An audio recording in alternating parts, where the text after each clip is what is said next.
And then before I begin my sharing, so we can just move right into the contemplation, um, let's just begin by feeling any tingling that you feel in your face. It doesn't have to be specific to the jaw or the eyes, but just however you locate this area of your face, just feel a generalized tingling. And then the contemplation that we'll begin with, and we'll thread this through the entire practice this afternoon, is where do you experience yourself? So try not to answer that, try not to access any of your anatomical knowledge, but just feel it. This is just an ongoing inquiry of where do you experience yourself?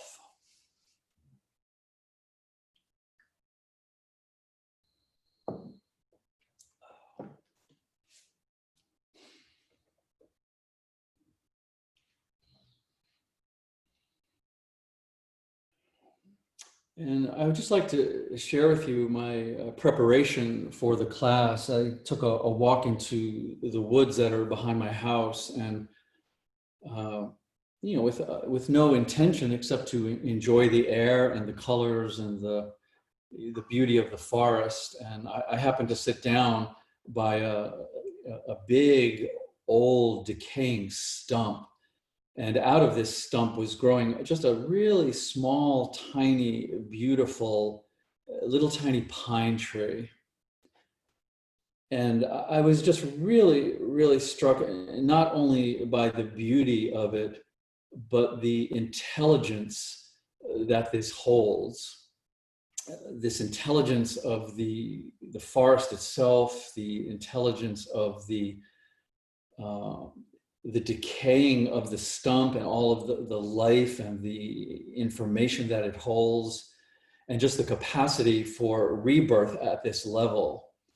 Just this level of intelligence. I was just sort of physically struck by this beautiful perfection of intelligence. And I was thinking how we can get so, in a way, trapped or contracted into our thinking mind, and thinking that we can know something, we can hold on to this, we can hold on to the intelligence of life, and how really ridiculous that is. And the practice, I believe, is really to trust it, to trust that the exact same intelligence that is allowing this rebirth of a pine tree out of a rotting stump is the same intelligence that is allowing your body to function at a cellular level. And I also believe it's the same intelligence that is guiding your life. So I just want to really open with that. I just want to open with a sitting with and a trusting with, and just an awe-inspiring appreciation of this vast intelligence that, when we open up and we relax and we soften and we let go of our need to control, we let go of our need to know what the future holds, we can just appreciate this. We can appreciate the beauty and the safety that is inherent in this intelligence that is just as alive in our bodies and our brains and our cells as it is in the forest and the clouds and all of life itself. So just to open with this appreciation of this, in religious terms, we would call it divine intelligence, but we could just call it intelligence.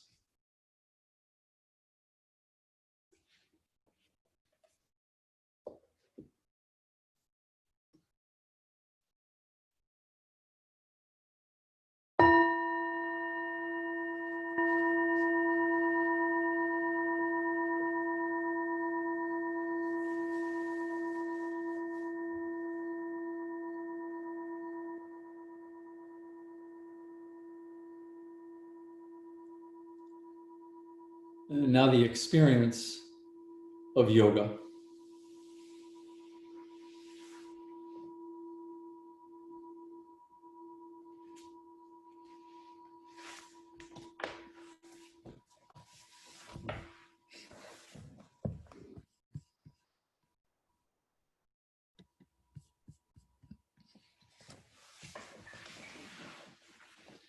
So you can stay with this inquiry, if you like, of where do you experience yourself.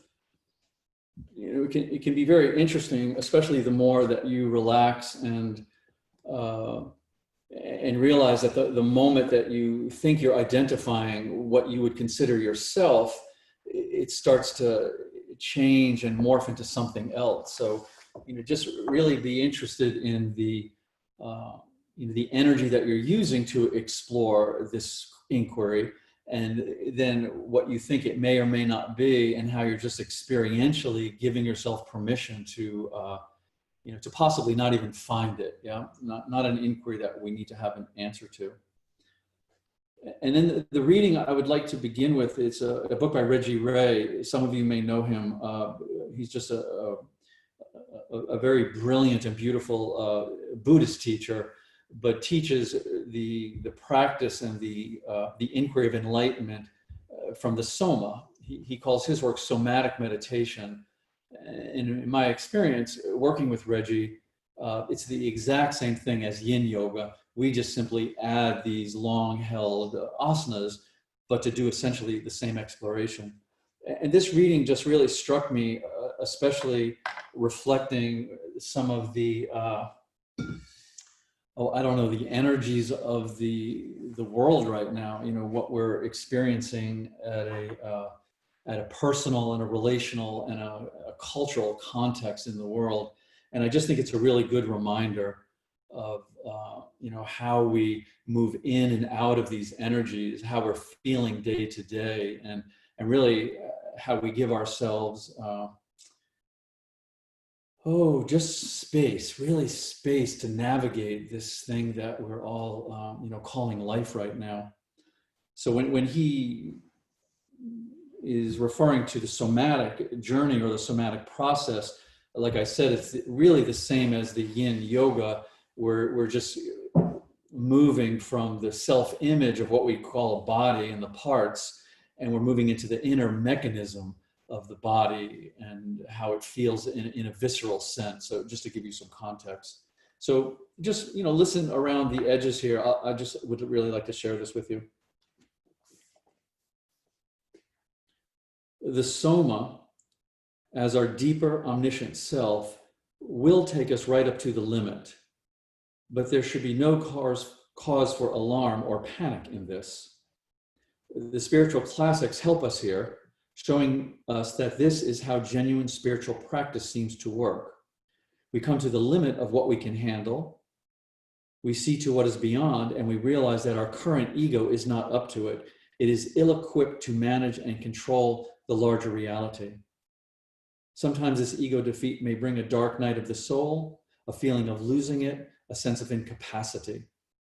We may find ourselves in a temporary depression that is quite heavy, or experience intense angst or anxiety. But this ego death is not fundamentally to be feared. Especially this kind of experience is often the decisive moment of change. What we are going through is not only wholesome, but the precondition of our actually growing and developing further. What is now known to be true of teenagers in spades is also true of adults. Without regular, ongoing dysregulation, we actually cannot grow and regulate into a more inclusive, integrated state of being. As adults, and especially as spiritual journeyers, we actually need to lose it on a regular basis and fall apart in order to make room for the next step. Perpetually trying to hold it all together, which most of us do most of the time, is not helpful and leads to a state of spiritual paralysis. The somatic journey I am showing you is all about making room for this most powerful of all human spiritual processes. And in this, the Soma holds us securely and safely, even as we feel we are plunging into the abyss of the unknown and sometimes disappearing into and dissolving. Over time, we become familiar with the feel of when we are being pushed beyond our ego's realm of capability. Because we have seen the process so many times, we are able to some extent to relax with it, to take interest in it, and surrender.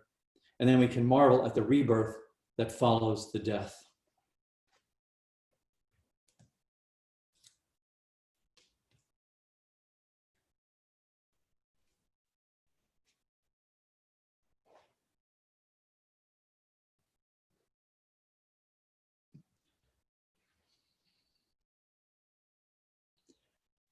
And so with that being said, we really look to the body, we look to the soma for what needs healing and what needs fulfillment.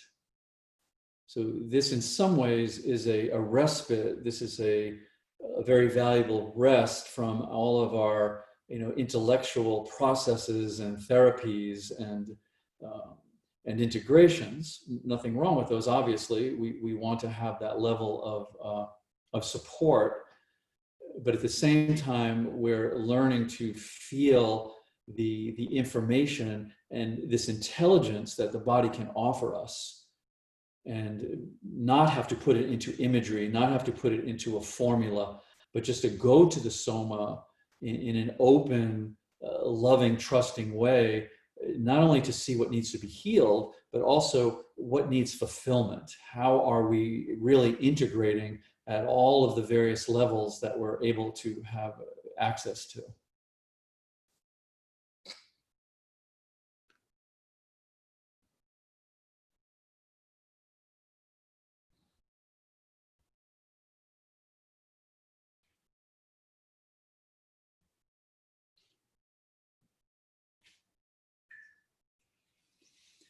And I do think it's somewhat beneficial to prepare ourselves in this way when we're starting to move physically, we're starting to practice asana, because I do understand, and I understand it for myself, that sometimes I just simply want my joints to feel better. I just want my energy more flowing. But when we're working with the body, we just have a tremendous opportunity. And so we can do both. So holding these poses for a lengthy time, relaxing, building relationship with our sensations, uh, the consequence of that typically is the body will start to feel better, more open, energy flowing, more joy. But at the same time, we want to use this container of the physical body for whatever exploration is up for us, yeah, and not shy away from, as Reggie says, any feelings of contraction or depression or anxiety, because that can often be the precursor to the next step or the rebirth or the opening. So we just let everything in. We allow the sensations to be as they are. We're not trying to have an agenda for our sensations or fix them, but we actually want to befriend them, uncomfortable or comfortable. We want to befriend the sensations and give them permission to really lead the way.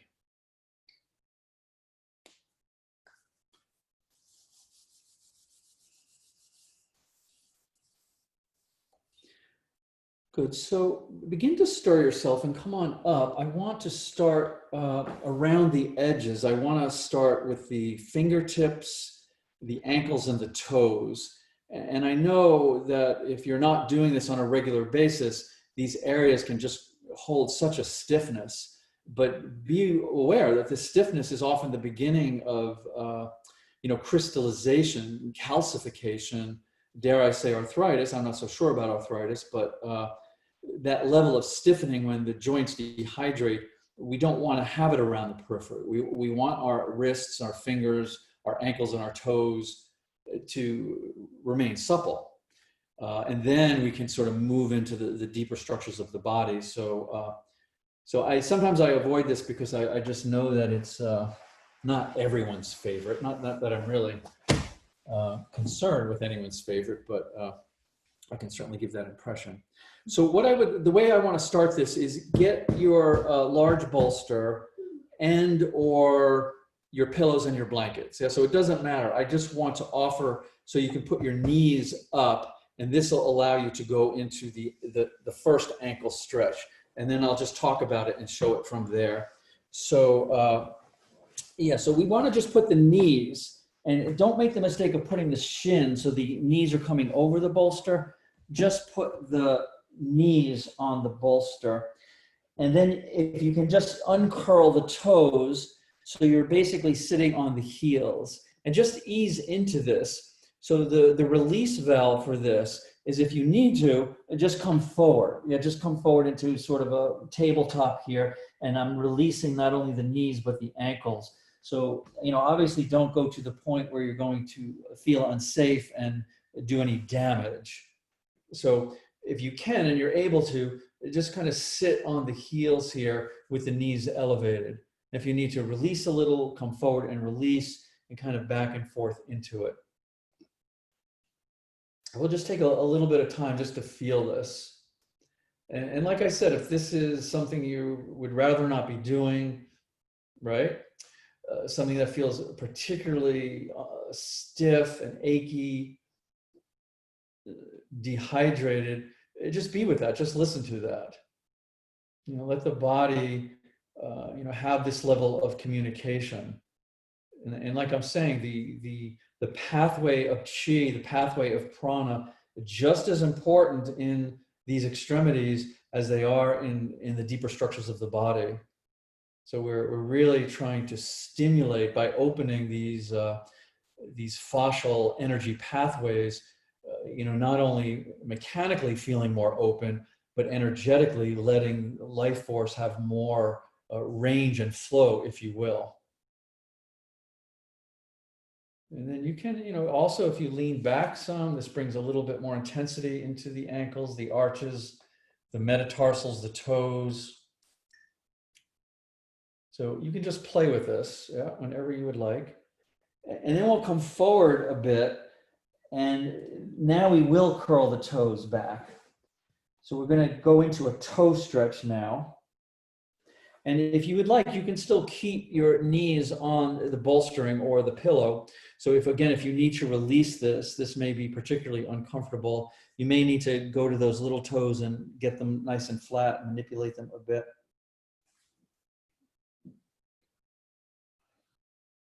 Yeah, so toes, now the same thing. You can lean forward and release if this becomes excruciating or unsafe, or you can lean back into it. And so once the shoulders get over the hips, this is nice and deep into these toes.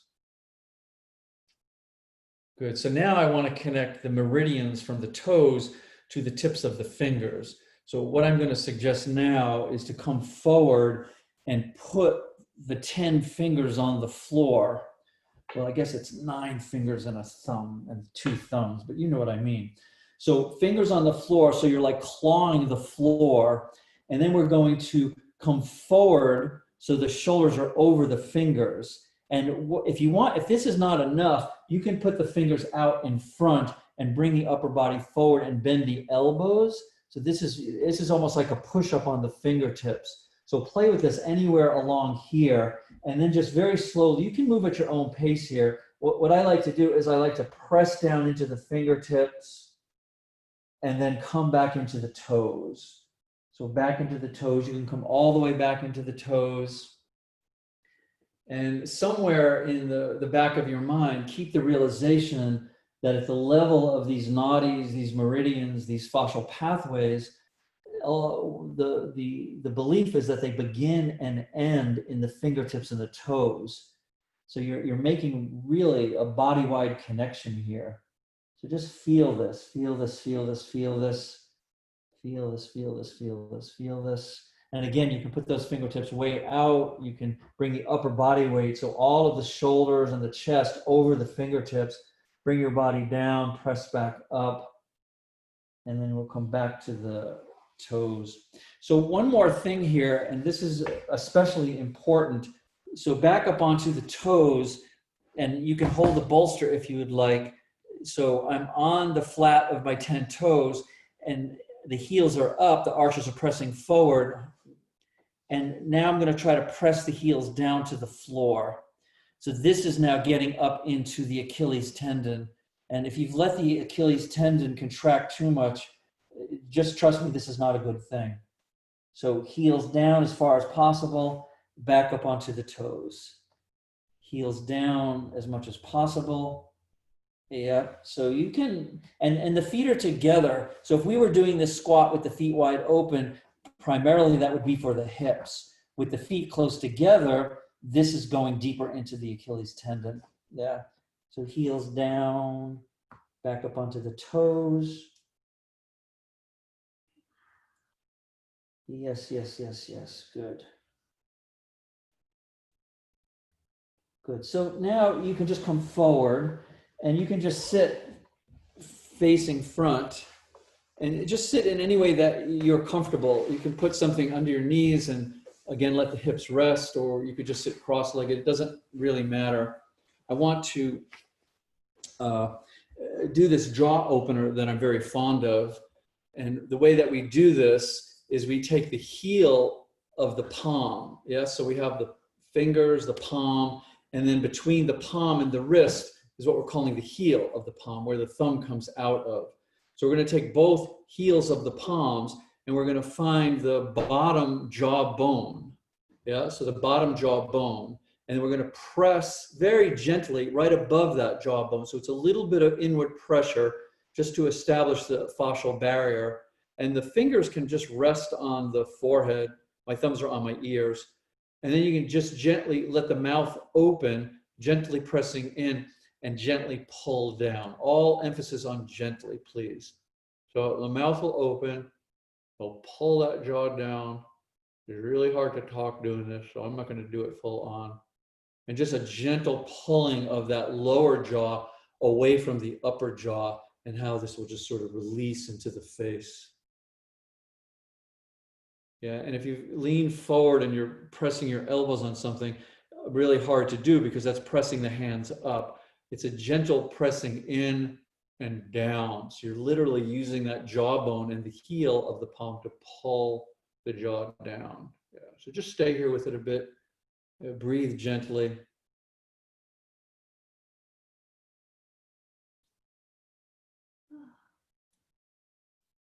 And go in and feel. Don't underestimate how much tension that you're holding in this area of the body, into the jaw. I started out by asking you to feel a tingling sensation in your face. And then you can release this, but keep the heels of the palm there and go to the jaw muscle itself and just massage it up, pull it down, pull it back towards the ears, pull it forward. So really just pressing into it. Yeah. Good. And then just relax your hands down. Take a nice deep, full inhale breath. Really deep, full breath. And then just open the mouth as wide as possible. And you can just slowly let the air out, but really stretch the muscles of the face. And just like you're screaming. And if you're by yourself, you can scream if you'd like. But it's that wide, the mouth open wide, really stretching all the superficial fascia of the face. You can do that a couple of times.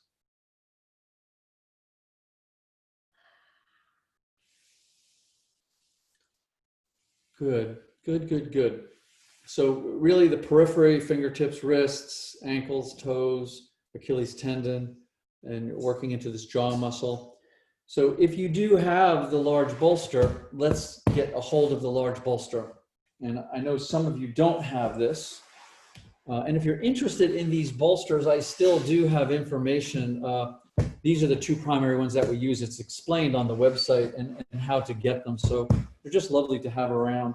But if you don't have one of those bolsters, the big one, particularly right now, then just get yourself a blanket and fold it up so it makes a nice little block. Yeah, and as you can see, this is just approximates the height of the bolster, pretty much the softness and the height. So these two things, I'll show you both ways, but they are going to do pretty much the same thing. Yeah, pretty much the same thing. So if you have the big bolster, what I would like you to do is I would like you to sit on one end of it. So sit on one end of it. So it's going long ways down your back, so vertically up towards your spine. And what I would like you to do is to come back down to your forearms. So the length of my torso dictates that I'm pretty much at the end of this bolster, yeah? Depending on the level of your torso. So we want to catch the other end of the bolster right between the shoulder blades. That would be the best place. And then let your back of the head touch the floor. And then if you want to scoot down a little bit more towards your head, you can bring it under the shoulder blades. So sometimes too high in the shoulder blades, it's sort of awkward and not so comfortable. A little bit below can be better. Shoulders can be touching the floor or not. And then relax the leg. I don't have room here, but just relax the leg straight out and just relax into this. Yeah. So it's basically pressing right below the sternum, opening your rib cage. If you're using that folded blanket that I mentioned, then please basically do the same thing. There's no sitting on the end though, is we'll just take this folded pad and again, place it under the shoulder blades, let the head relax back, and then let the legs relax out. So I'm really providing pretty much the same level of compression that you would be feeling if you had the big bolster.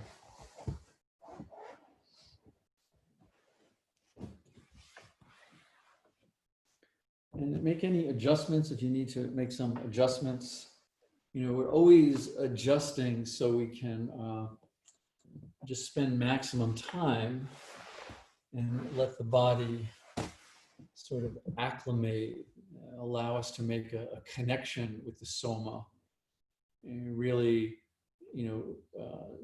viscerally understand what is meant by a somatic meditation.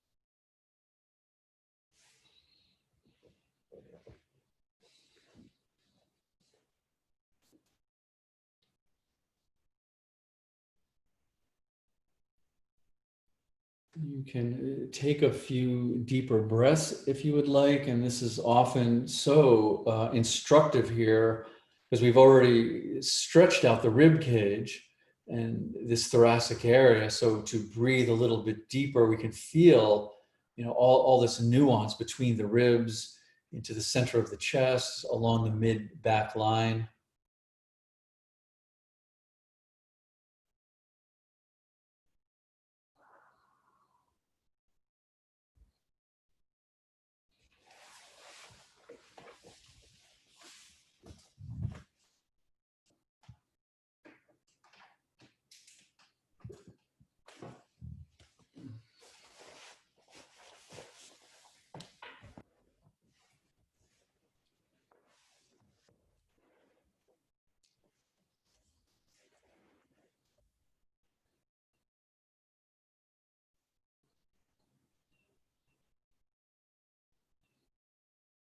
The essence then of this meditation, this contemplation on your body, on your soma, is to simply follow the sensation to where it takes you.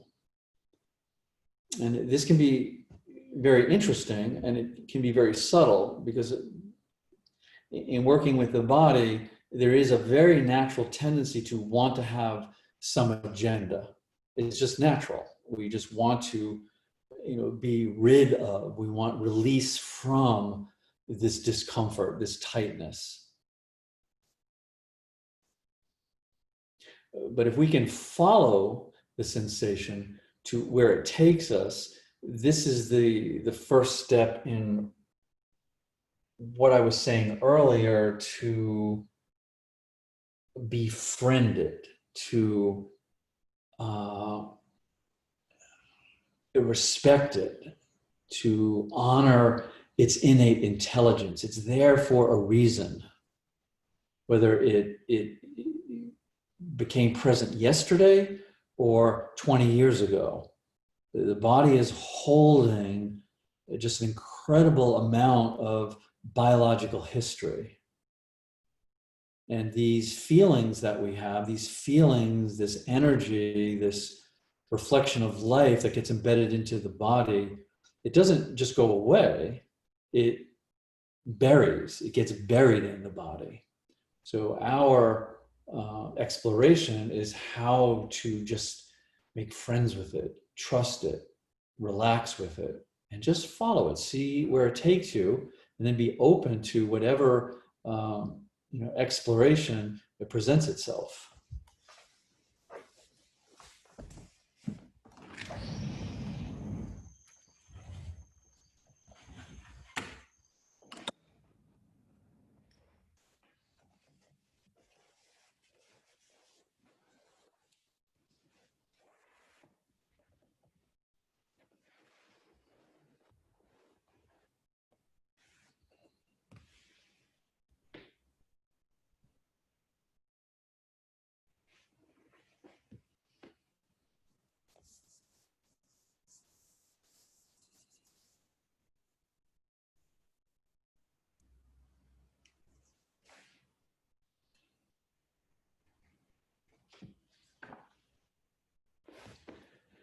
This is why the initial inquiry is so valuable, and it's so interesting.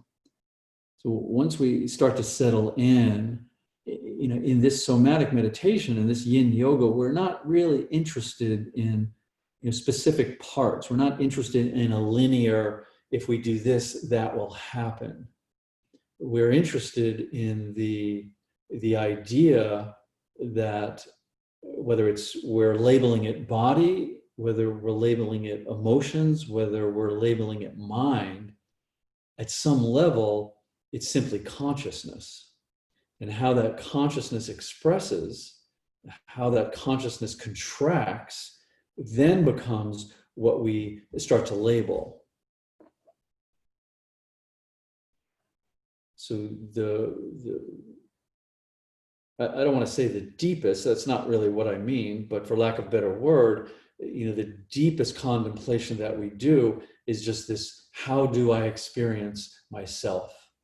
And it's beautiful because we get to see that, if I start to think it's the body, that just naturally, that vibration can change so subtly into, well, no, I'm feeling this emotionally, I'm feeling something. And that feeling can then vibrationally shift into, well, now I'm thinking something. Well, I'm thinking something, and now I'm back in what I was just calling the body: physical, emotional, mental. So give yourself the freedom to just let that all expand. So when you do start to connect with yourself energetically, whether it's physically, emotionally, mentally, see if you can let that energy expand beyond what you consider your personal boundaries.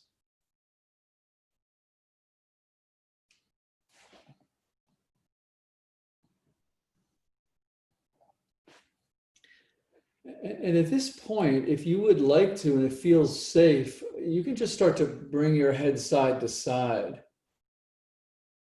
and go really nice and slow. And if you feel restriction, if you feel tightness, just slow down into it. So don't bypass it, but just use the weight of the head, especially when you have the spine arched in this way.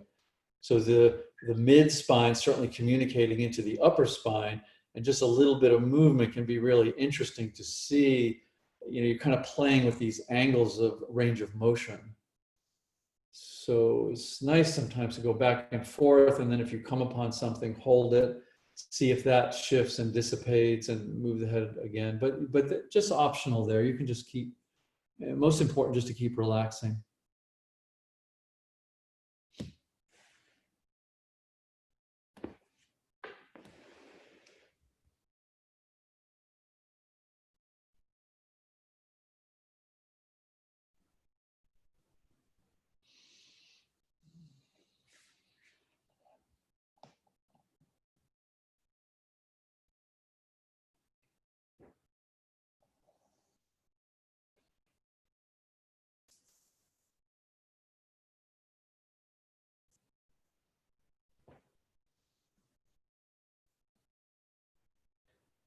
And also going back to what I was saying about, being able to apprehend and appreciate this, intelligence of life itself, when we can, lessen our personal agendas.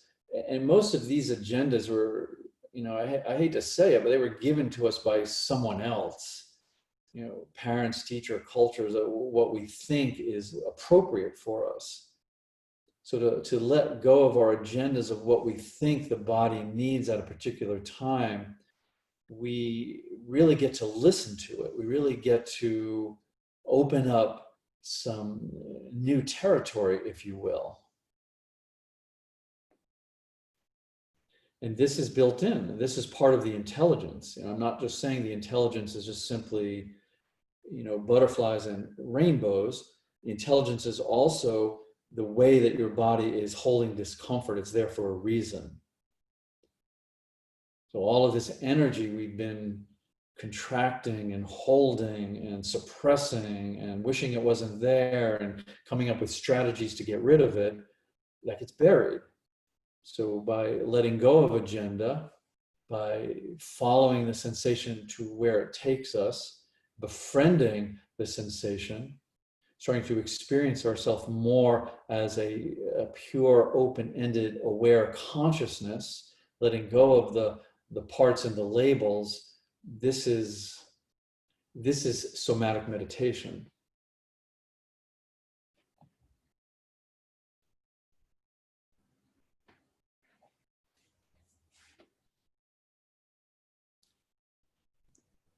And again, let's come into a few deeper breaths. So bringing the air in and feeling the expansion, feeling the micro movement of the breathing apparatus, and letting the air out, and letting the air out as fully as you can. So the release of the toxins, the function of the exhalation to relax the lower belly. So just a very intentional inhale and a very intentional exhale.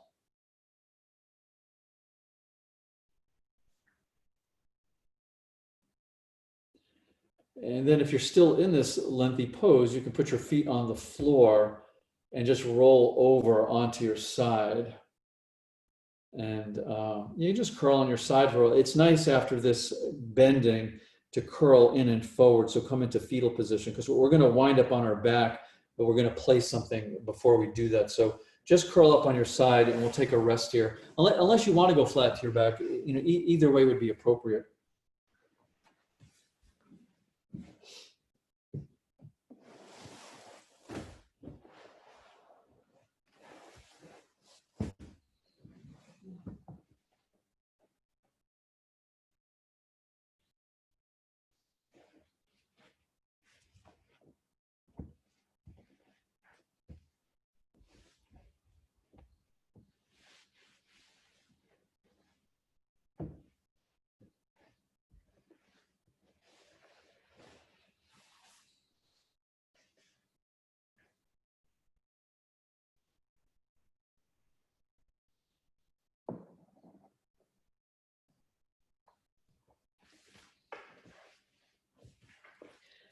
And also, just to add, I was touching on this a little bit on Friday, add to this idea that we're really delving into historical discomfort. We're delving into this sort of, biological memory. Not so much mental memory, but there is overlap, but an actual biological memory that the body is holding, these energies, these negative energies, these contractions of life. And oftentimes, these discomforts that we're holding in the body at some point along this historical journey have served a purpose for us. There's been a purpose to it, just to keep us safe, whatever. And so this is why we want to take our time and release the discomfort from any agenda, because we want to make sure in a genuine way that the pain no longer really serves us. The dysfunction no longer serves us. And then we're open to a certain level of releasing. Or you find that the body just will naturally release, and then we're kind of on to something else. So not to be, and this is what Reggie was talking about in a more global way, not to see the the self's reaction to body or life when we feel out of sorts or angsty or anxious or depressed as a bad thing. But how to see that once we start getting overwhelmed, if we just relax and surrender and feel and trust, then it typically will allow the organism to regroup for the next level, the next stage of exploration.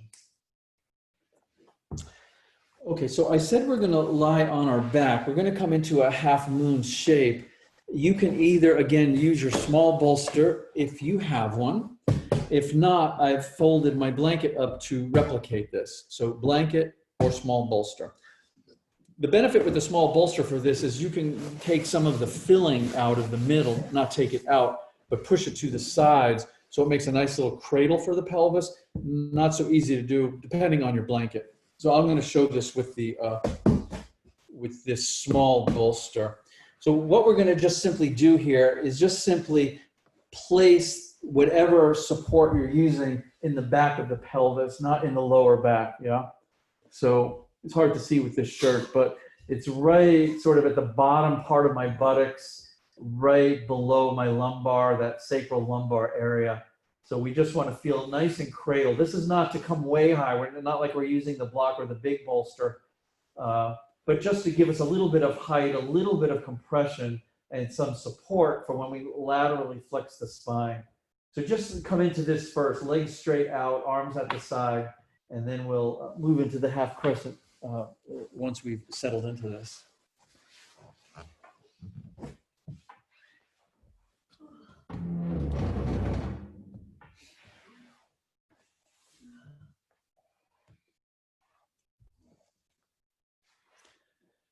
And again, it would be valuable to just simply deepen the breath a few times, again, to feel the micro movement, the pulsation of the lower belly reverberating into this sacral pelvic area.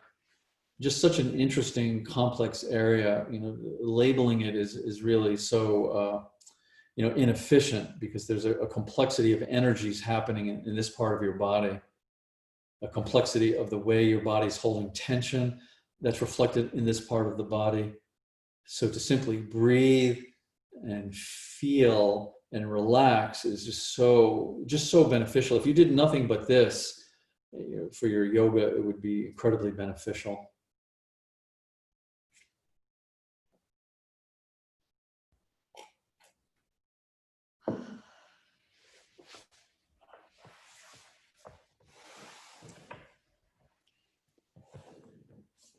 So keeping that support where it is, maybe I'll just put mine under there again.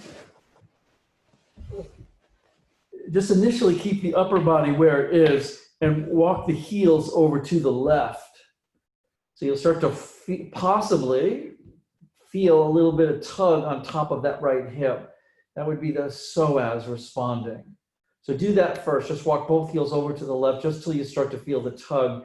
And then just bring the upper body over. So I'm just kind of scooching my upper body over to the left as well. This will make that crescent shape of the body, but keep the right shoulder on the floor.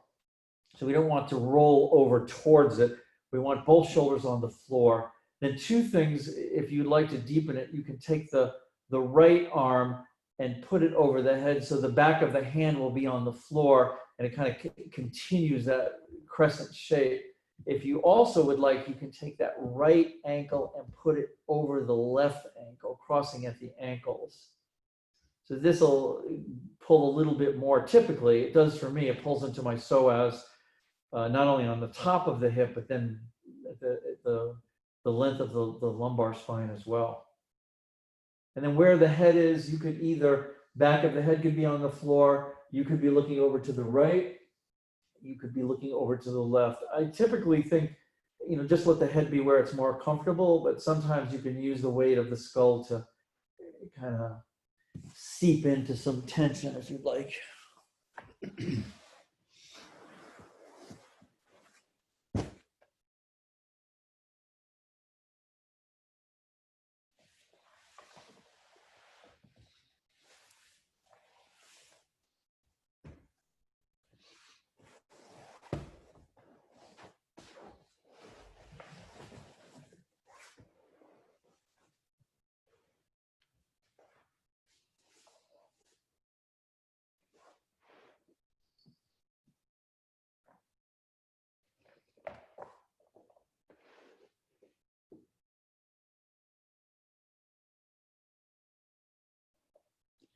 And again, very, very simple.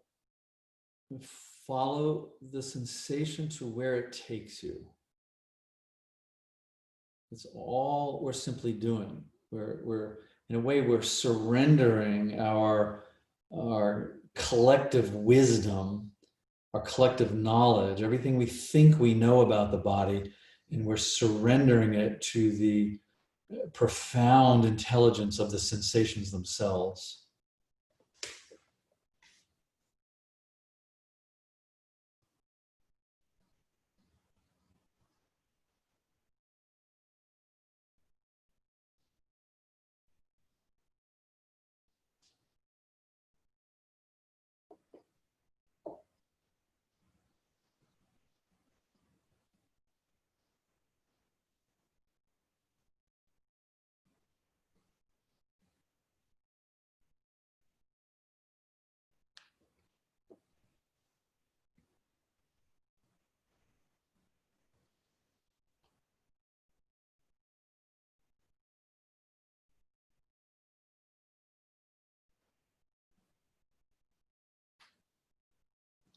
This is a very good position to allow the breath to be long, slow, and deep.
And please, do not take my word for it.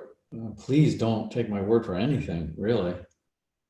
But explore and start to trust that your experience is actually non-linear. And that this gentle pressure that we're applying, this is what the pose does. It creates a gentle pressure on this fascial system that creates a biochemical and a hormonal effect, at the level of these fibers and these microtubules of the body. But this is a non-linear. It's actually a fractal system. The fascia is a fractal system. It's a system of quantum coherence. So we can't actually locate it. We don't actually know what's going on because it's happening simultaneous throughout the body.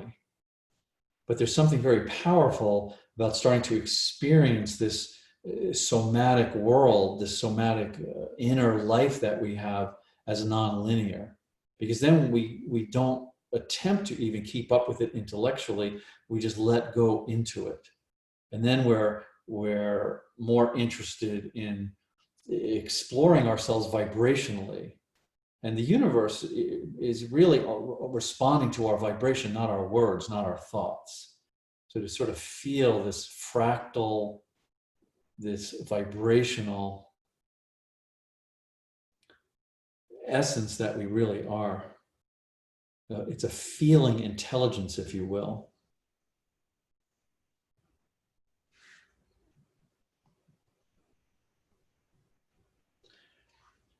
Good. So if you have that ankle crossed over, the right over the left, Let's first uncross the ankle, and you can relax the right arm as well. And then we'll bring the heels back to straight spine. We'll bring the upper body back to a straight spine. And before we go to the right side, if you'd like to bring the knees up to the chest and sway a little bit and have a little passive motion, that would be good as well, or whatever, anything counter to this. You just, really this passive motion is encouraging the release. It's encouraging the unwinding of this fascial tightness.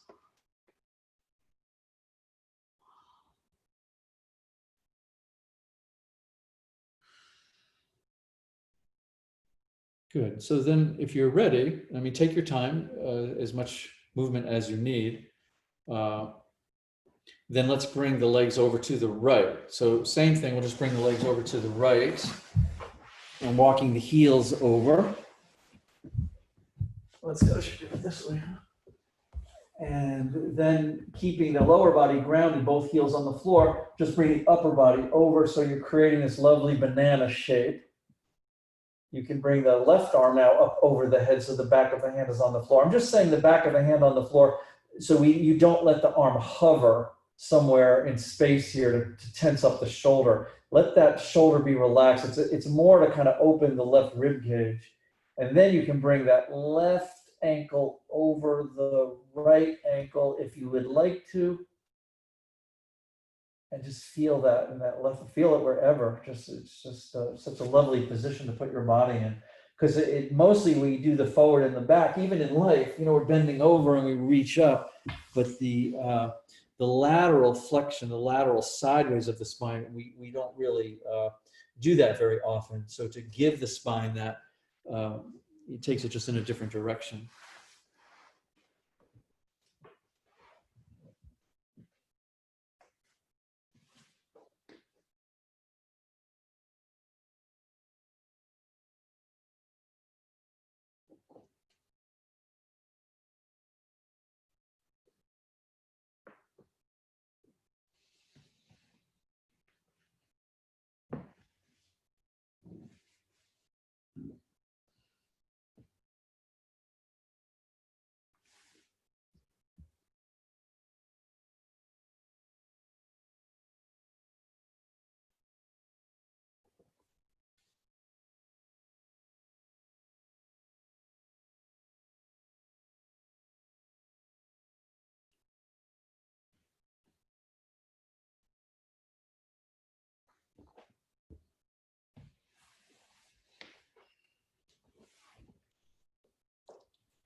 And earlier, I mentioned to every once in a while to bring a little bit more awareness to your breathing, to breathe, to feel the just sort of the micro movement, the anatomical response to the breath. And so this is lovely to do. We're not trying to change anything, but just to feel this connection between breath and movement, breath and body. But you can also breathe a sense of spaciousness, a sense of emptiness into the knots and the tightness and the density of the body, and just allow them to open and to relax and to soften. So just notice this, notice the capacity of the breath to really saturate and to seep into any density you're feeling, and very, very naturally just start to let it soften. So again, this is not with an agenda. This is not a technique to make something happen. It's almost emerging. It's almost to see that we can, kind of tease open the density if we bring the softness and the gentleness of the breath to it. But I like that imagery also, the emptiness and the spaciousness of the breath permeating the density of the body.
Where do you experience yourself?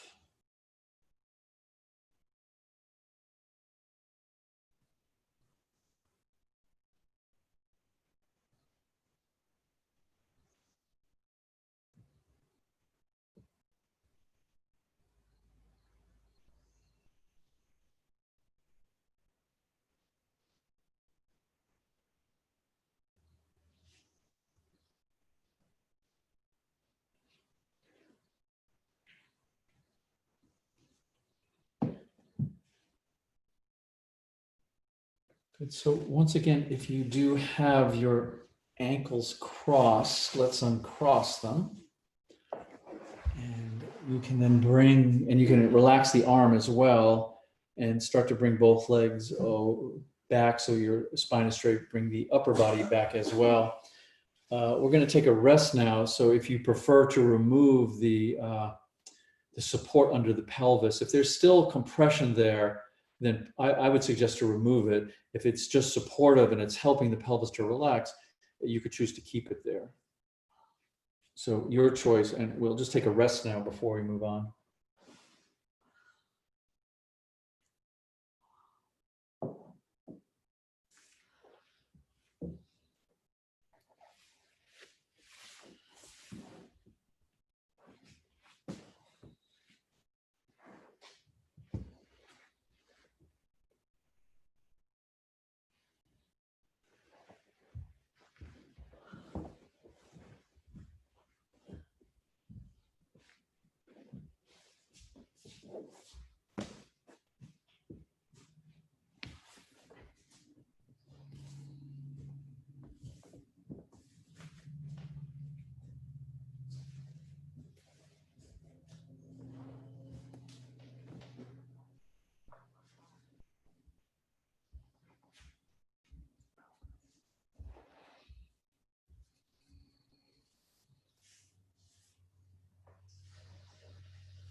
And something I've really been trying to articulate, and I've certainly been in a study of this myself, is trying to demystify this idea that we can explore ourself vibrationally, as opposed to exploring ourself from a sense of circumstance or situationally. So, in other words, if this X, Y, and Z is happening outside of us, we feel this way. If this is happening, we feel that way. So to sort of turn that around a bit, to turn the light from the outer to the inner, and see that just simply when we're not feeling good, when we're not feeling alive and safe, that's a vibration. When we're feeling open and expansive and safe and creative, that's a vibration. And so to start to work with the vibration, to not have it be based on circumstance, to have it be based on, we can go inside and start to see what it is that is causing, blocking, changing, shifting how we feel vibrationally. So part of this exploration is to just start to feel that, just start to feel, can I feel myself at the level of this, very visceral, it's present, this visceral vibrational sense of ourselves without having to put labels on it. Well, that's because of this, that's because of this, the shape of the pose, whatever happens to be. So to start demystifying this relationship to our own primal sense of aliveness, call it consciousness, call it vibration. But we don't want to hold it as an intellectual concept that we're going to one of these days understand. We can simply feel it directly and then start working with our own vibrations. In terms of I feel good, I have a high vibration. I feel bad, I have a low vibration. We start there. Okay, so let's come on up, please. And we're going to begin with this large bolster. if you have it. If you don't have it, then you can use a combination. I set this combination up to show you because I can't really tell the difference between this pillow and this blanket and this bolster. So sort of improvise if you don't have the large bolster. And then the way that I would like to start is I would like to have the bolster right in front of you, take the left leg and then bend that in front of you. So we're going to do, some of you know this, a supported square pose. And then we'll bring that bolster in front of the left leg or the pillow and blanket, and we'll put the right leg on top of it. Yeah, so I actually have my foot, my ankle, most of my shin supported on the bolstering. You can change that up a bit. You can just have maybe the foot if you would like, or have more of the knee on it. So it's really just to elevate and sort of exaggerate this right femur out of that right hip socket. Just changes, the piriformis and some other things. And then begin to come into a forward bend here, but nice and gently. So it's not just a forward bend, but obviously the pose is evoking something in that right side. And I would just like you to be interested in what it's evoking. And then again, let just see where the sensation takes you. Don't have an agenda here. It's way, way too complex to actually have an agenda. We can pretend we have an agenda, but we would just be pretending. So don't pretend, just feel, listen, breathe, relax, and just come to a depth, come to a position where you truly can relax. You're not struggling. Support yourself however you need. Let the weight of the head relax you into the neck. And there you are.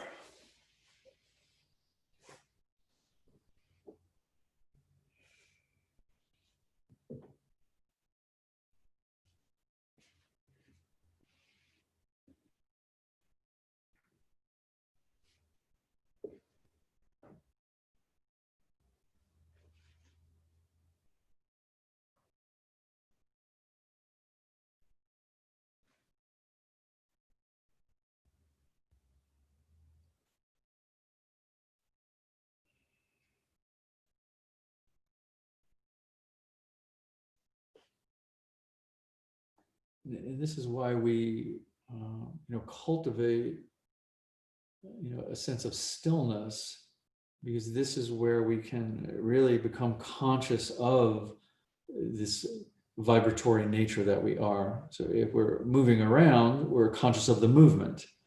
If we're trying to fix something or change the sensation, if we're trying to analyze something, then we're conscious of analyzing. We're conscious of the movement.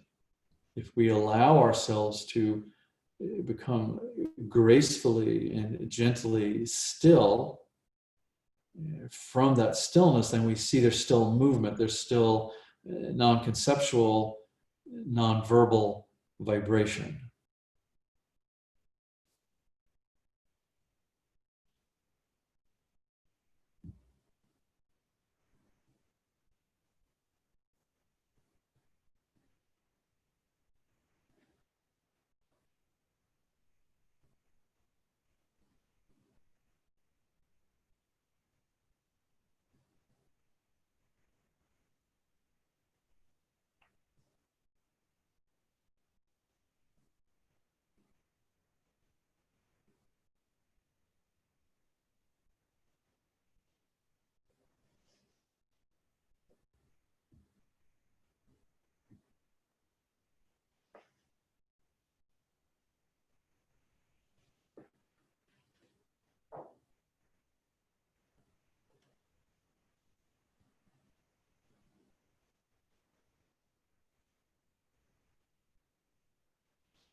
Because at some level, and this is really the good news, at some level, any of that pain, any of that discomfort is simply this vibrational energy contracting. It's not solid, it's not permanent, it's not set in stone. It's contracted. It's a contraction. So tension is energy. Tension is contracted energy, contracted vibration. So we're just simply trying to open up our spectrum. We're trying to feel more of this. Oh, it's contracted. Can it breathe and open and expand a bit? Oh, it's contracted. It's a pulsation. So this is the good news. So this is why the recommendation is to quiet down, come into a sense of sacred quietude, stillness, nothing to fix, nothing to do. And then we feel where this vibration has contracted. It wants to manifest, it will manifest as a tightness, a discomfort, a pain, a symptom, a disease. And then relax that, follow that, trust that, listen to that. There's intelligence there. The healing is always embedded in the symptom.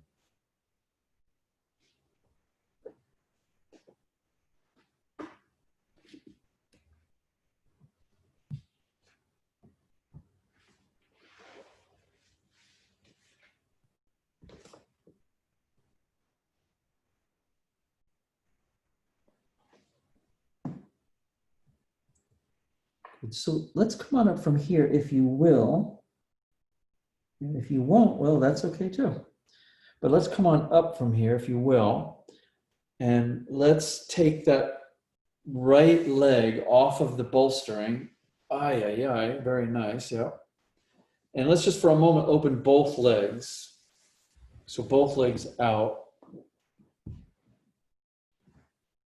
And then we're going to keep the left leg extended out and bring the right leg somewhere on the inside, or that right foot, I mean the bottom of the right foot, somewhere along the inside of this left leg. And I just place it so my hip and my knee can relax. So if you're in the habit of pulling it in and making it a really nice anatomically correct pose, interested in alignment, lose that interest in alignment and let your hips and your knee dictate an open, comfortable lower body. And then we'll go right back into the forward bend. Then if you want to take your bolstering forward to lean on it to make sure you're not allowing too much weight to draw you into this tension, please do that. Or you could just come to the forearms or the forehead or wherever your body will allow. And just making a note, by keeping this left leg out, we're still, at least anatomically, trying to get into that right lumbar area like we did with the right leg up. So that's why we're doing this leg out. But that's just pretty much information.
So we know that the posture is evoking something. Yes, we can just feel that. So we can just call that a stimulus. So the posture is evoking something, a stimulus, and then we want to respond. There's a response, whether that's mental, emotional, sometimes it's physical. This is sort of the back and forth. The posture evokes something, something gets stimulated, and we respond.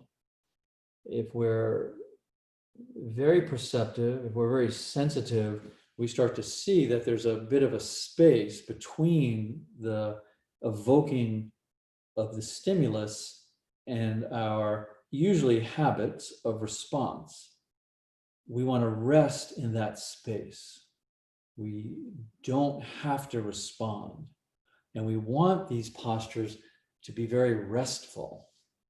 So when you find you're in that back and forth, when you find that you're continually just responding to what you're feeling, responding to the direct experience, just let that relax. Just find that little bit of space, and that's where you rest. And that's truly rest. If the mind is busy responding, if it's coming up with strategies and just any kind of responses, it's not as restful. If we're just letting the mind do as it will, just let it fly away, let it slip down, let it dissolve and open. But if we can rest in that spaciousness between stimulus and response, that's truly restful.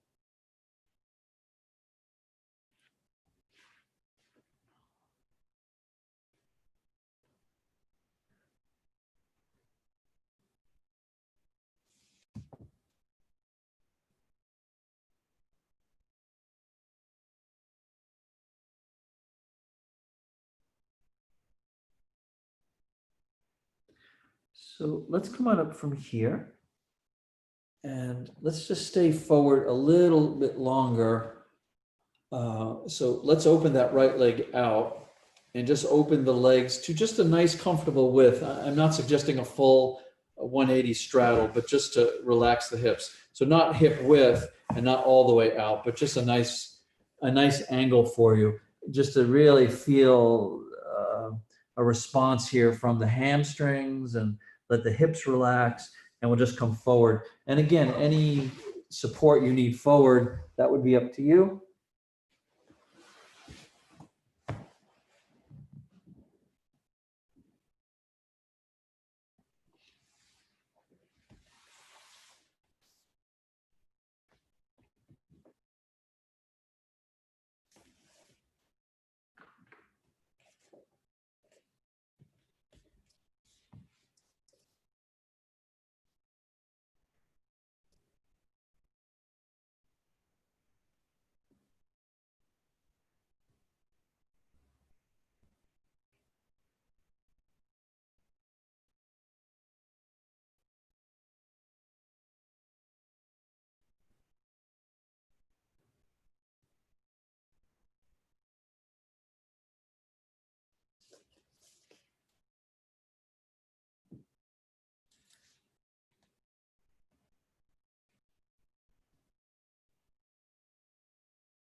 one of the reasons that I make this suggestion to try to find this space between the actual visceral stimulus of the body and our need to respond to it is because one of the things that we're exploring is how the tension from thinking is a real thing. That compulsive thinking is a form of tension. And so if we're continually just thinking our way through the pose or letting the mind just go to something unrelated and compulsive, that's a form of tension that we also want to explore. So this is why a fundamental grounding in the visceral, energetic, vibrational sense of the body is so valuable. And it's not at the level of good or bad. It's not like, clearing the mind of thought is more spiritual, or it's just to, open up our relationship to how we're not only creating, but holding tension, and how we allow this sort of fluidness between physical, mental, and emotional to really inform us. So just notice that, just notice if you have a go-to place in your mind or something that the mind is always needing to take care of while you're in the pose, or most of it's habit. So we're attempting to feel the visceral sense of the body, the somatic movement and intelligence of the body, and at the same time, relax into a spaciousness where we don't have to do anything with that.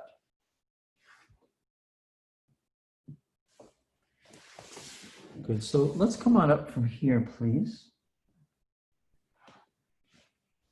And we're just going to keep going. We're sort of in the middle of this, so we're not going to take a rest, although this next thing might be restful.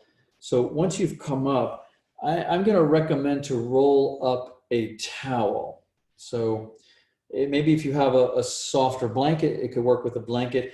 The reason I'm saying a towel, some of the blankets are a bit bulkier, and I want to put this in the lower lumbar, but so the compression is mild to somewhat moderate, not so much intense. And so we'll just stay for a while and relax. So it wants to be more on the relaxing side. So you can then unroll it a bit if you need to, but not too high, not too big. So very simple. Come on up, shake it out, all that forward bending, and just keep the buttocks on the floor and keep the feet on the floor and just settle over this towel or blanket that you've rolled up. So I'm not suggesting to use that little bolster. It has too much width. I'm suggesting specifically the roll here, yeah? So then with the feet on the floor, bring the upper body back. So that's just a little bit past moderate for me at this point. So I'm just going to unroll it just a bit. So I just unrolled it a tiny bit. And now it's just right. So going old school Goldilocks here. Buttocks on the floor. Oh yeah, some compression. I feel it, but not enough that it feels dangerous or unsafe or distracting. Then let the legs relax out. Let the arms relax to the side and just come into it. Yeah. So as much relaxation as compression. But we do want to feel something, but not too much.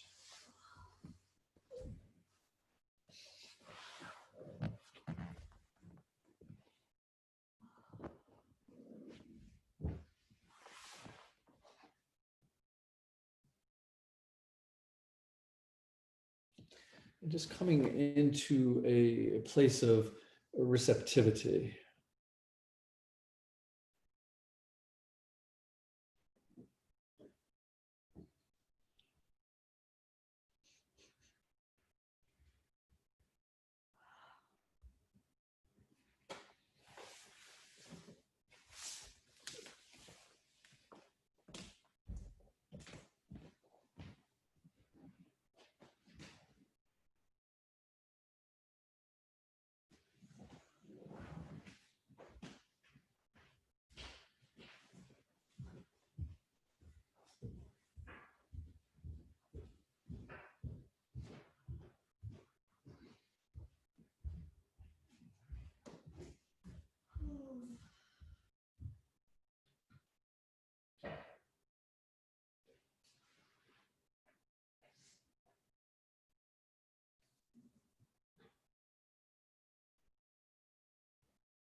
your breathing to intermingle with any density or discomfort that you're feeling.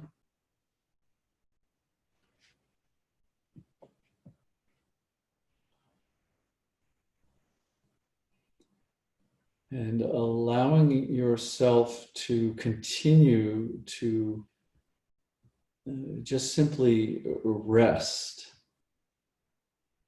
So, yes, you may be feeling a variety of sensations.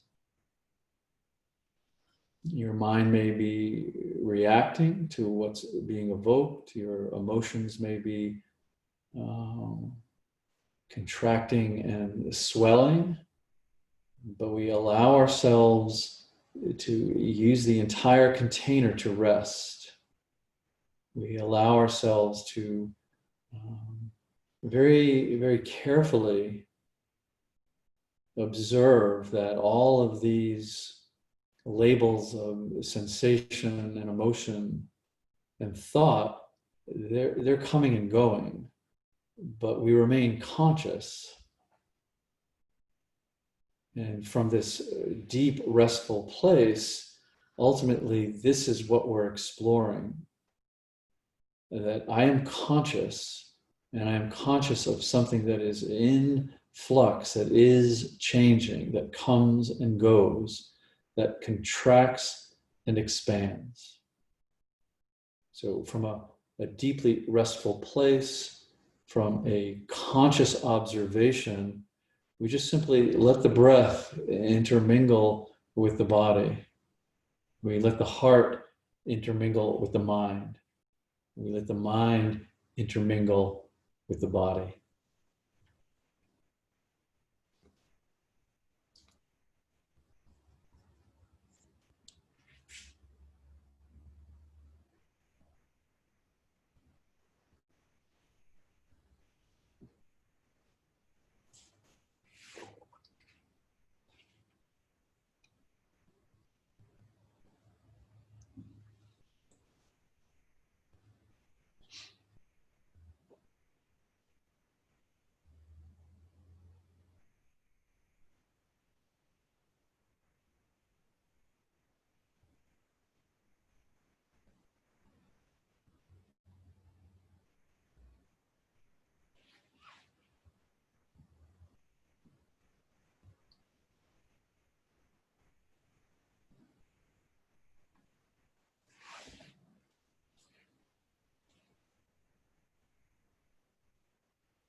And so nice and slowly, you can put your feet back on the floor and just start to sway a little bit. Sometimes it's nice to let the knees go to one side, the knees go to the other side.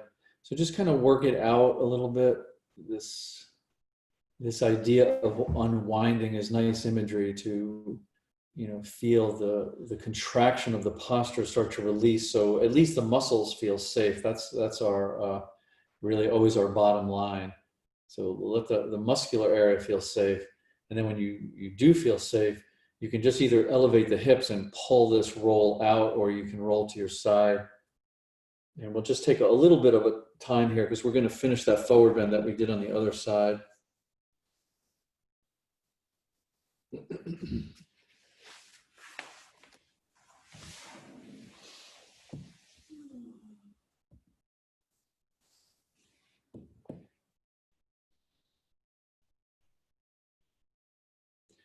Good. So come on up and Same thing. The last time I did it with that pillow and the folded blanket, but I'm going to use the big bolster this time.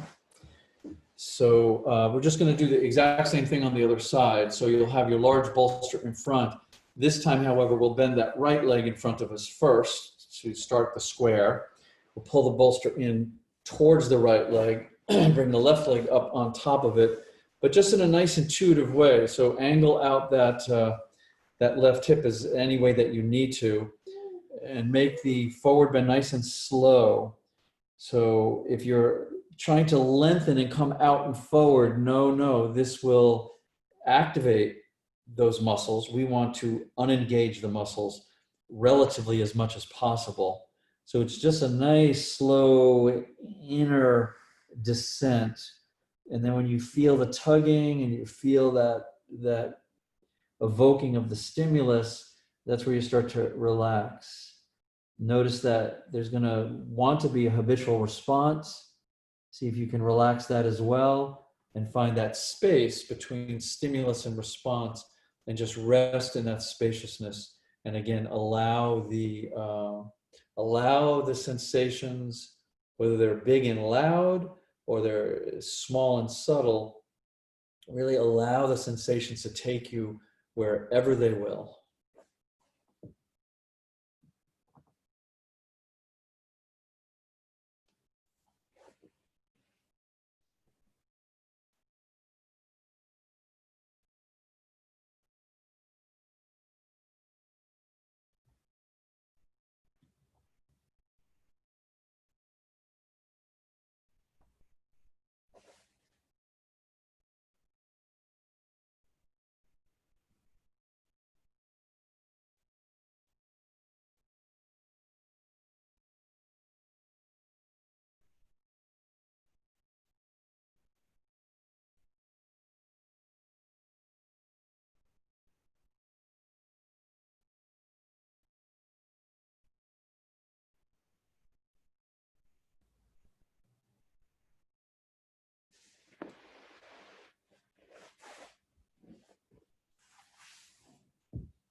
And do allow yourself to be very curious, and but also to be somewhat creative in your exploration of this tension. I know sometimes when we're holding a pose, there's this idea that the tension is just being held in the soft tissue. But the reality is that your bones hold a tremendous amount of tension as well. And like I said earlier, not only is it nonlinear, but it's also not static. It's not like the tension is either there or it's not. So even on a very, very subtle level, you can feel this tension, allow it to be there, but you can also start to feel it release a bit. This is why it's so hard to locate it. This is why we're not trying to have an agenda with it. So soft tissue, joints, bones, the tension is there. We want to approach it. We want to mostly feel it. And then feel that, yes, we can just, it's shifting. It's not static. It's not linear. It's not permanent. So allow yourself to feel much more fluid in the body. Cultivate a sense of fluidity. Visualize a sense of fluidity. Because certainly the fluids of the microtubules of the fascia is carrying all of these fluids, all of this information, nutrition, oxygen. No place that the fascia is not in your body. So yes, feel the tension, but don't judge it. Don't resist it. Also feel it soften a bit, feel it release a bit, work with it, be present with it. Honor its intelligence.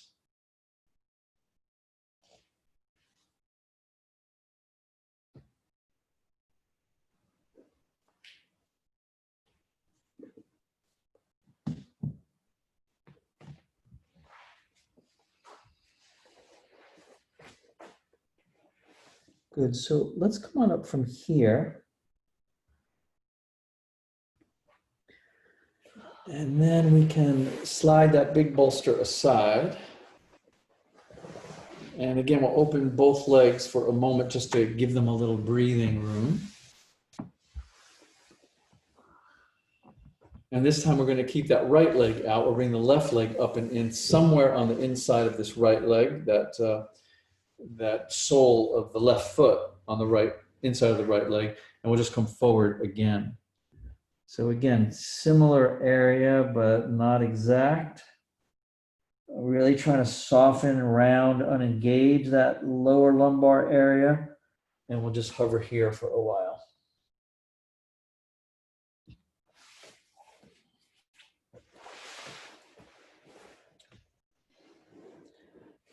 And also to know, to be very aware of, and I'm sure that most of you are aware of this, if you're not, you will be if you continue this practice, is that all of this, all of this sharing, the way the body is feeling and releasing and the tension, and is very unique to you. This is why this practice is not really concerned with specific alignments or techniques, because what you need moment to moment and hour to hour and day to day is always changing. So we're really using the posture as a container for this self-inquiry. So what your body is needing, what your body is wanting, how your capacity is to quiet down and feel and explore. This is changing all the time.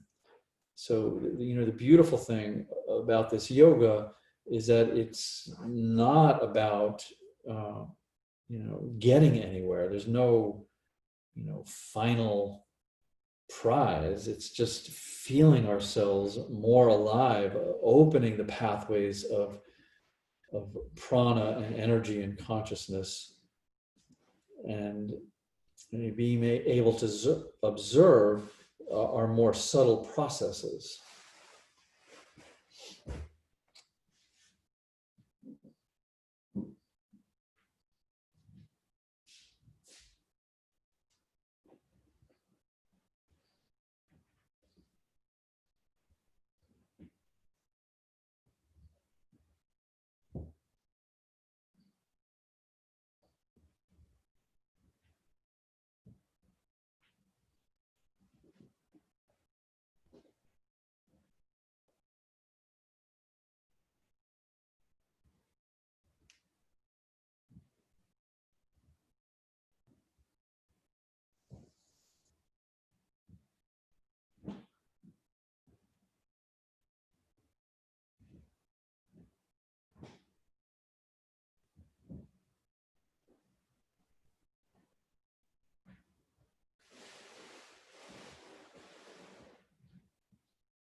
the simplicity of it really is quite astounding. It's as simple as, coming in contact with your direct experience, and then noticing that it can become subtler and subtler and subtler.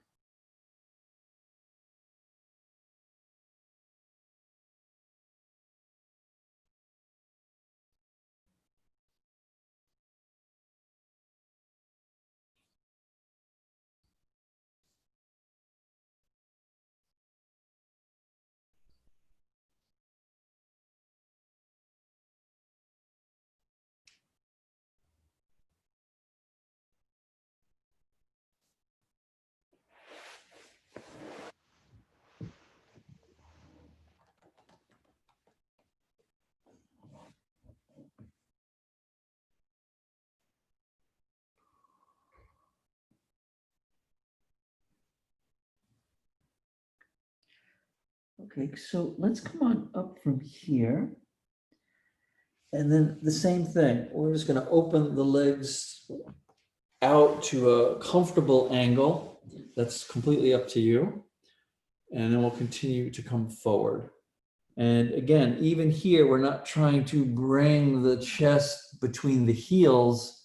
We're trying to allow the forehead to relax between the knees. We really want a nice, a nice relaxed articulation right from the sacrum right up to the upper cervical spine.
And in some ways, we may say that part of what we're doing is we're attempting to bring the tension in a grounded way into the body.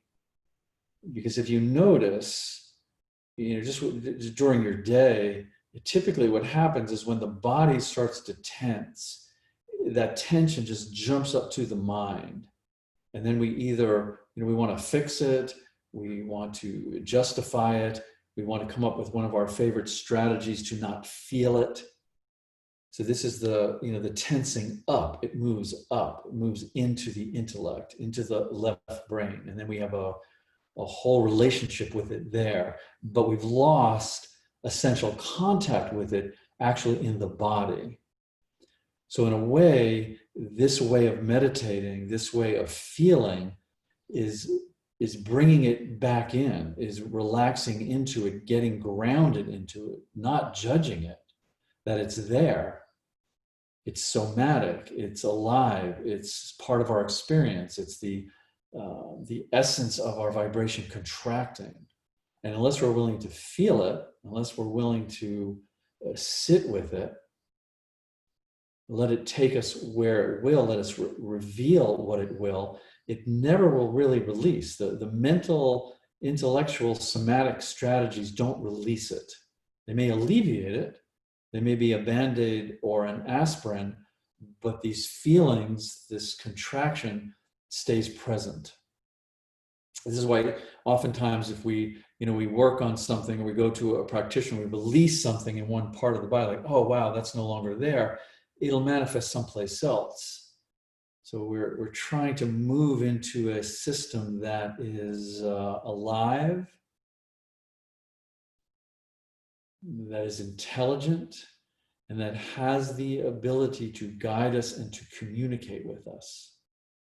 So this is the meditation part of it. We're not meditating outside of the body. We're meditating with the body, as the body. It's a somatic meditation.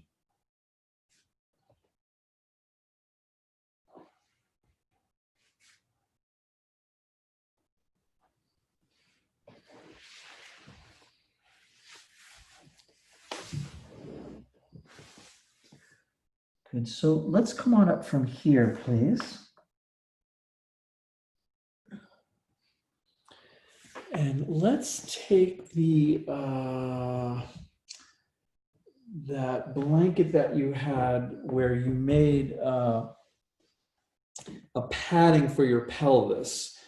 But again, not to, this time not to bring almost no compression at all, but just to have it relax. So I'm just folding my blanket to bring something soft and cradling to my pelvis. I'm going to have the big bolster at my feet and not the either a towel or a blanket. I'm going to make into a nice roll to place under my upper spine to release any tension there. So 3 pieces of equipment here.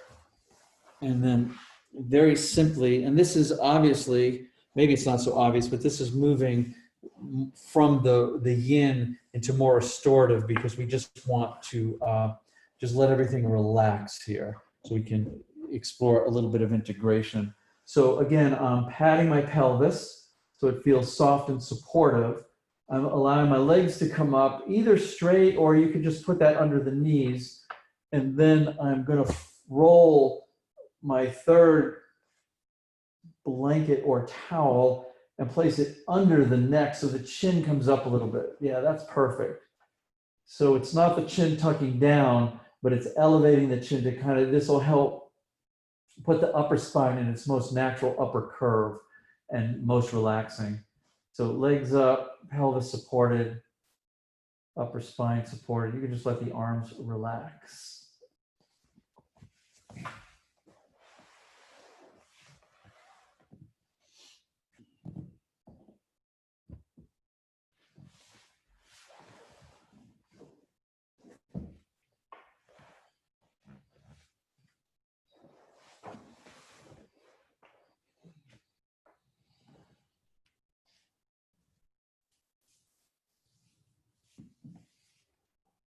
And again, just coming into a long, lengthy, slow, calm, and deep, relaxing breath. So it's a gentle filling of the body, feeling that edge of the inhale, releasing the air and feeling the exhale really complete at the end and just recycle it back and inform the inhale.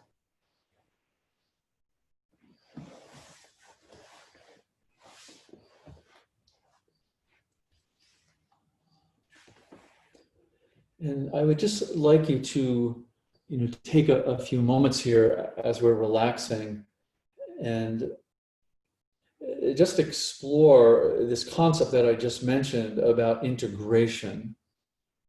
So one of the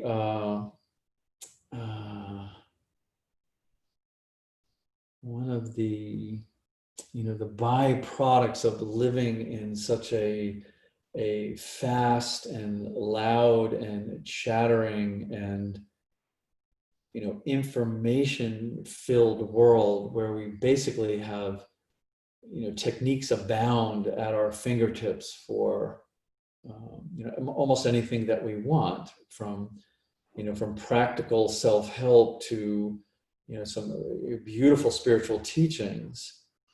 There's so much information available, and we have such a capacity in the left hemisphere of our brain to take in this information. But the inquiry of integration is a really good one.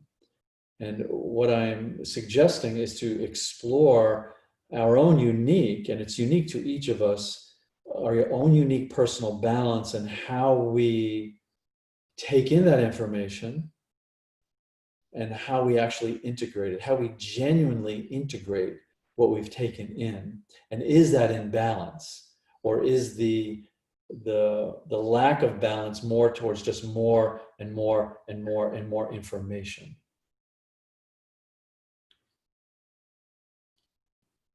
And this, opens up space.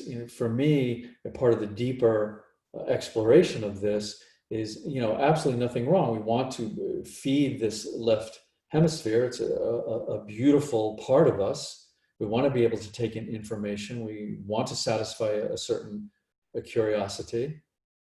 But typically at this level, it's typically about fixing something. Left brain is logical and linear and wants to make things better. So the right brain is more about this capacity to open, not knowing, and deeply integrating what we've learned, what we're teaching, what we teach, what we learn, how to integrate that. And that opens up a more nonlinear place of healing. So it's something to explore. It's something to explore our individual balance between taking in, learning, accumulating knowledge, fixing, and integrating genuinely, sitting with, contemplating, relaxing, and healing.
And to allow our yoga to bring us to a true sense of wonder, in that it's really not so much what is happening, but the fact that it is happening.